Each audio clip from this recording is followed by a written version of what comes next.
सीखते हैं एक और स्प्रिंग मास सिस्टम का एक और सिंपल केस कि भाई एक ब्लॉक है कोई जिसका मास m है, ये स्प्रिंग है जिसका स्प्रिंग कांस्टेंट k है, इस तरह से रुका हुआ है, यहां पर ये रुका हुआ है और ये जो पोजीशन है ये इक्विलिब्रियम पोजीशन है, ये रुका हुआ है, यहां पर खुशी खुशी अपना जीवन ये बिता रहा है। ओके, अब क्या होता है प्यारे बच्चों, same spring mass system, same surface. अब हम लोग क्या करते हैं कि इस स्प्रिंग को, इस ब्लॉक को बल्कि थोड़ा सा ऐसे स्ट्रेच करते हैं और छोड़ देते हैं। छोड़ेंगे तो ऐसे जाएगा और ये क्या होगा, ऑसिलेट होगा। तो ऑसिलेशन का टाइम पीरियड अब हम निकालते हैं, चेक करते हैं। यहां पर इस तरह से ऑसिलेट हो रहा है, किसी टाइम पर वो ये यहां पर है और मैं एज्यूम करता हूं कि ये वाई डिस्प्लेसमेंट हो गया है किसी टाइम पर। ओके, तो ये मीन पोजीशन के अबाउट, ये मीन पोजीशन है, ये क्या है, मीन पोजीशन है, इसी के अबाउट ऑसिलेट कर रहा है। किसी टाइम पर ये ब्लॉक इसे वाई डिस्टेंस पे है प्यारे बच्चों। क्या इतना समझ में आ रहा है?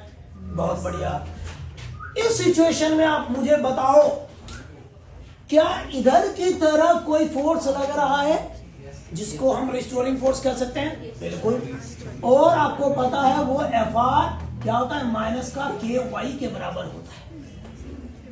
वो एफ आर किसके बराबर होता है, माइनस का के वाई। माइनस सिर्फ इसलिए लगा है क्योंकि ये मीन पोजीशन की तरफ लगा है, और कोई रीजन नहीं। माइनस इसलिए क्योंकि ये मीन पोजीशन की तरफ लगा है, ओरिजिनल पोजीशन की तरफ लगा है, इसलिए प्यारे बच्चों। अब देखते हैं, तो बार बार की तरह फिर से एक बार बताओ, रिस्टोरिंग फोर्स क्या होगा? रिस्टोरिंग फोर्स वो फोर्स जो मीन पोजीशन की तरफ लग रहा है, मुझे बता दो कौन सा लग रहा है? वो लग रहा है के वाई। क्योंकि ये मीन पोजीशन की तरफ लग रहा है तो उसको नेगेटिव से दिखाएंगे। वो सारे फोर्सेस जो मीन पोजीशन की तरफ लगता है नेगेटिव, उससे अपोजिट लगता तो पॉजिटिव। तो यहां पर लगेगा नेगेटिव क्योंकि ये मीन पोजीशन की तरफ लग रहा है। और बार बार मुझे बताओ, एफ आर की जगह क्या लिखते हैं? एम ए, फोर्स की जगह पे एम ए। और ऐसा आ गया, अरे यहां से एक्सेलरेशन निकालेंगे तो क्या आ जाएगा, माइनस के बाय एम इंटू वाई।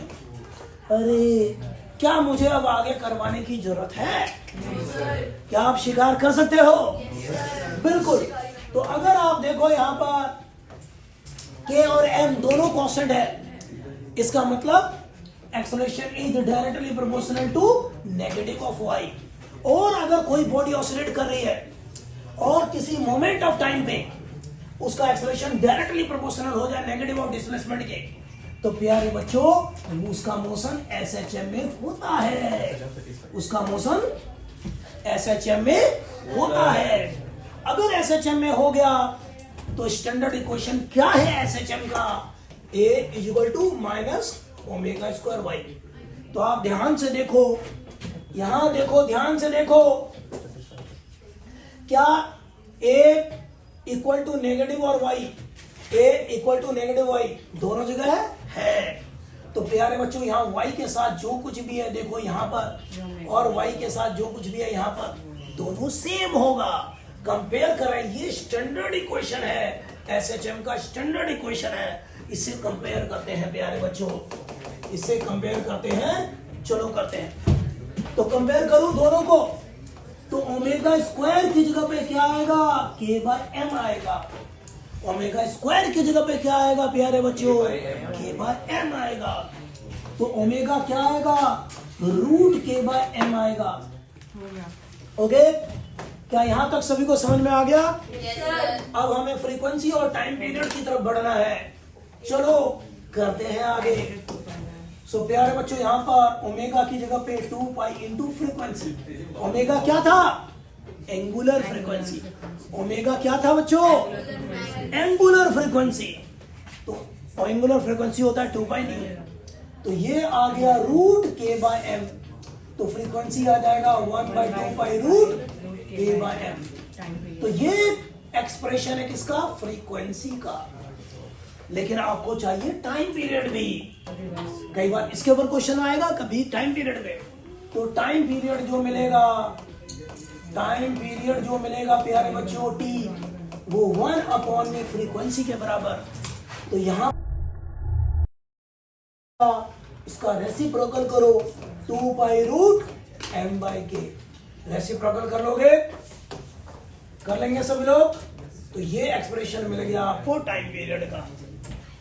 तो बहुत आसानी से इसके टाइम पीरियड का हमने शिकार कर दिया। ये सबसे आसान केस था, ठीक है। अगले केस के लिए अगला एपिसोड। Thank you.